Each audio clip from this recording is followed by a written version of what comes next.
Could you even monetize YouTube back then? No.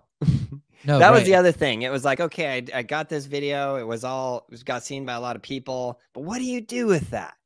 What do you do with that now? I guess you try and get another sponsor and try and go the good old traditional route again. And I had basically the same exact thing happen. Got a new sponsor. They just randomly kicked me off. Didn't even tell me. Just cut ties. The new one. Yeah. Yeah. And how long did that last? Probably like 4 months. Man, and just all of a sudden the deposits stop. Not even deposits, because a sponsor means no money. It just means they give you free boards. Oh, shit. That's what I'm saying. It's a rough road. And from there, what is the development? Did you have the name Braille then? Let's see. In 2005, no. And then I didn't. So then a friend of mine said, you could make money on YouTube. And I said, what does that even mean? He said, yeah, just monetize it and blah, blah, blah. And I didn't really understand it, but I instantly thought, that's like shooting fish in a barrel. It's the easiest thing ever. I've only made one video. I had 350,000 views. Maybe I could make more. And then I just did. I just made a bunch. And I really shotgunned everything I could think of. Made every kind of video I could think of. And then I made the tutorials, and those started going really well. The views. I made. The first one was the kickflip video. Yeah. Yeah. Right? Yeah. The first one that really did well. I'm not sure if it was the first tutorial I ever made, but I really planned that out. That was very strategic. And then that did 4 million views or something like that. And then I was like, I think I found my calling in life.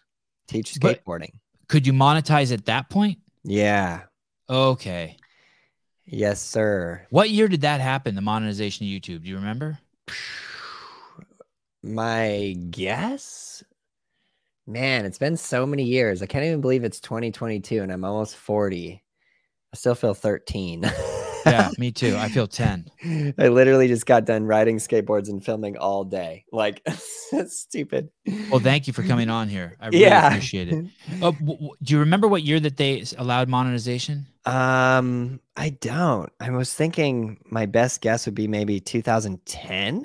And would you been part of that beta? Like, do they reach out to someone like you and they're like, okay, we want you to test this out? No, I was definitely like just starting like everybody else. At that time, you had to have a certain amount of, it was all these rules, certain amount of views. And then you had to like apply for all these different things and connect them up. It was through AdSense, all kinds of stuff. And then they kind of simplified it and made it easier. That's right. I remember the AdSense. Yeah. Okay, let's run it back a little bit. So I make that video, and then I start making tons of videos on YouTube.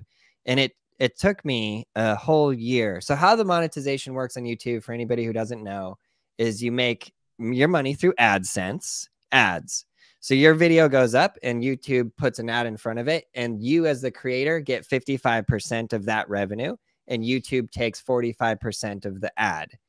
And if you have enough ads shown, you will make money.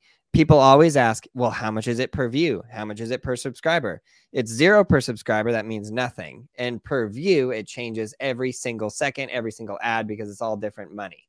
But you don't get paid any money until you have gotten $100. $100 is the payout threshold. So it took me a whole year of grinding pretty hard to make $100. So I think that's another thing that's important for people to understand, because if somebody's like, oh, I'm going to jump into YouTube and become a millionaire, like, okay, yeah, good luck. You can for sure, but it's going to be a grind. It took me a year to make $100. And then the next month, which I think is also important to understand, I made $100. So a whole year combined to make my first 100, then 1 month to make a second 100. And I got to the point where I think I had made in 1 month $800. And I was completely floored that I made $800. And I was the valet parking was also owned by skaters. They totally understood, and it was super cool. And so I was working 5 days, and then 4 days, and then 3 days, and 2 days. And as I made more money on YouTube, I would just drop days. Right. And even if I Right. didn't, like, you can also call your skater friend and be like, dude, I don't want to work tonight. Can you pick up this shift? And you'd be like, yeah, bro, it's all good. You know, so I would do that. And then eventually it was the decision to quit the job entirely and just push really hard on this. And yeah, she became a believer. Like I tell this story now and she gets really mad because she says, well, you didn't really explain it very well, which is I'm sure it's very true. You know, I was probably like, I'm just going to make videos on YouTube. I don't even care, you know, whatever. And then she was like, you're being rash and irrational, etc. But once the actual, like, okay, now it's like a very set thing and real money is starting to come in, then she's like, oh yeah, this is like a real thing. This is workable. You're making more money on this than you were valet. So that's totally fine. It's all good. And then she becomes a believer.